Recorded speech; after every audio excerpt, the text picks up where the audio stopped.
Nobel hospital and research सेंटरमध्ये महाराष्ट्रातील पहिली SSI मंत्रा 3 रोबोटिक प्रणाली स्थापित करण्यात आली आहे। ही एक प्रगत नाविन्यपूर्ण प्रणाली असून शस्त्रक्रियेदरम्यान अचूकता आणि कार्यक्षमता सुधारणे हा याचा उद्देश आहे। सुप्रसिद्ध मराठी अभिनेते प्रसाद ओक यांच्या हस्ते या प्रणालीचं उद्घाटन करण्यात आले। हॉस्पिटल अँड रिसर्च सेंटरचे अध्यक्ष तसेच व्यवस्थापकीय संचालक डॉक्टर दिलीप माने, कार्यकारी संचालक doctor HK Sale, Magarpatta township डेव्हलपमेंटचे अध्यक्ष सतीश मगर, रिसर्च सेंटरचे संचालक डॉक्टर दिविज माने, शल्यचिकित्सक डॉक्टर उमेश पुरुनिया, कर्करोग तज्ज्ञ डॉक्टर आशिष पोखरकर, डॉक्टर महेश लिंगायत आदी यावेळी उपस्थित होते।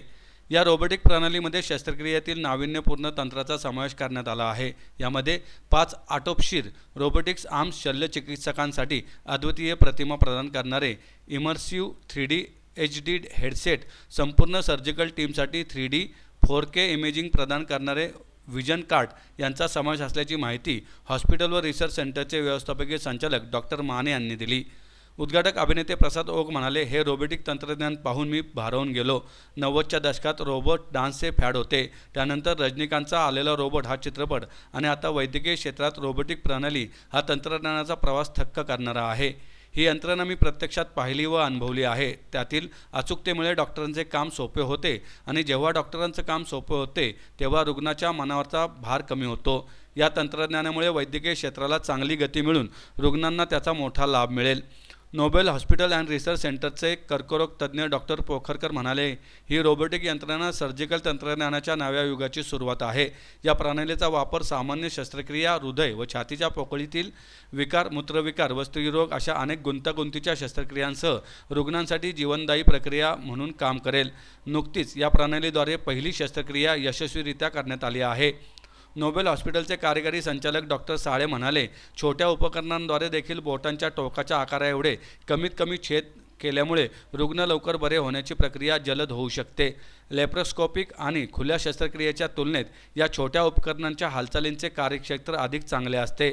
सेंटरचे संचालक डॉक्टर दिविज माने म्हणाले, मागील वर्षी आरोग्य सेवा क्षेत्रातील सर्वोच्च मानांकन समजले जाणारे JCI सील प्रमाणन प्राप्त करणारे नोबेल हे पुण्यातील पहिले रुग्णालय ठरले। यावर्षी अद्ययावत ह्यूमन मिल्क बँक आणि आता रुग्णांना कमीत कमी छेद वापरून वेदनाविरहित उपचार करणारी रोबोटिक प्रणाली कार्यान्वित केली आहे।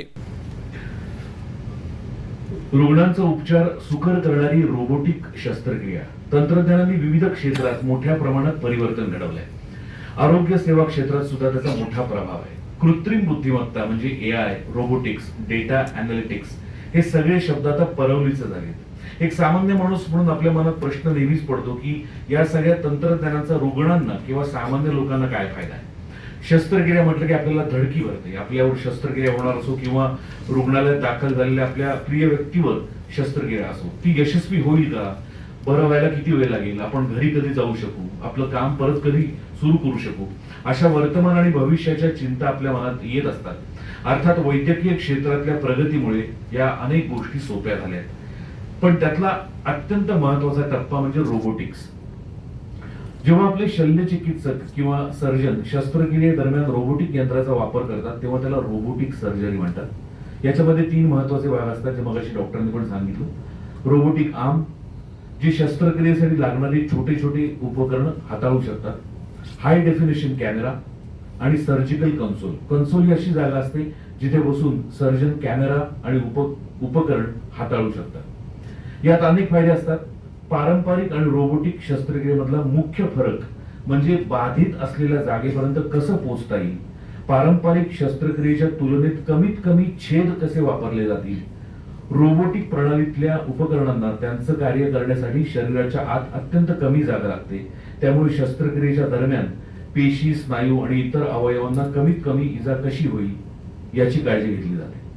याचा डॉक्टरांना तर फायदा होतोच, पण सगळ्यात जास्त फायदा रुग्णांना होतो, कारण कमीत कमी छेद वापरल्यामुळे कमी रक्तस्राव, कमी व्रण, संसर्गाचा धोका कमी, रुग्णालयातलं वास्तव्य कमी आणि त्यामुळे रुग्ण लवकर बरा होऊन घरी जाऊ शकतो। अर्थात सामान्य माणसाच्या दृष्टीने सगळ्यात महत्वाचा प्रश्न हा असतो की रोबोटिक शस्त्रक्रिया महाग असतात का? तर याचं उत्तर इतर तंत्रज्ञानाप्रमाणेच आहे। जसजसा याचा वापर वाढेल तसतशी याची किंमत नक्की खाली येईल, यात शंका नाही। भारतातल्या अनेक हॉस्पिटल्समध्ये याचा वापर सुरू झालाय आणि तो जसजसा वाढत जाईल तसतसा सर्वसामान्यांसाठी सुद्धा याचे दर सुकर होतील यात शंका नाही. इंडियामध्ये जॉईंट रिप्लेसमेंटची जवळजवळ 60च्या वरती रोबोट आहे की जो आपण 7वा होतो आपण तेव्हा 60 रोबोट आहे. आणि आता मागच्या वर्षी जो पहिला रोबोट बदलून अनिकेत पाटलांनी निर्माण केली की आपला रोबोट जुना झाला आहे, नवीन रोबोट पाहिजे, आपण नवीन रोबोट आहे. आणि ज्यावेळेस सर्जिकल रोबोटची चर्चा चालू होती त्यावेळेस Ashish discuss in detail with me, उमेशही बोलला, अभिजितही बोलला की आपला रोबोट आणायला हवा, why not to a robot with us. ज्यावेळेस बाकीचे हॉस्पिटल रोबोट घेऊन येतील त्यावेळेस आपण रोबोट आणायला हवं. त्यापेक्षा why not to start from our side बोलली आणि ठरवलं की आपण रोबोट आणायचं. आणि I saw a spark with in Ashish. Ashish is one of the best oncosurgeon in Pune city. I would like to say proudly, and he attached to us. And because of his vision, because of vision of all surgeons, we brought the robot over here. आणि robot हे आत्ता जरी present असेल तर मला खात्री आहे की काही वर्षानंतर जसे लोक म्हणतात, डिमांड करतात की लॅप्रोस्कोपी करा, तसे लोक सांगतील, पेशंट स्वतःहून सांगतील मला रोबोटिक सर्जरी तुम्ही करा.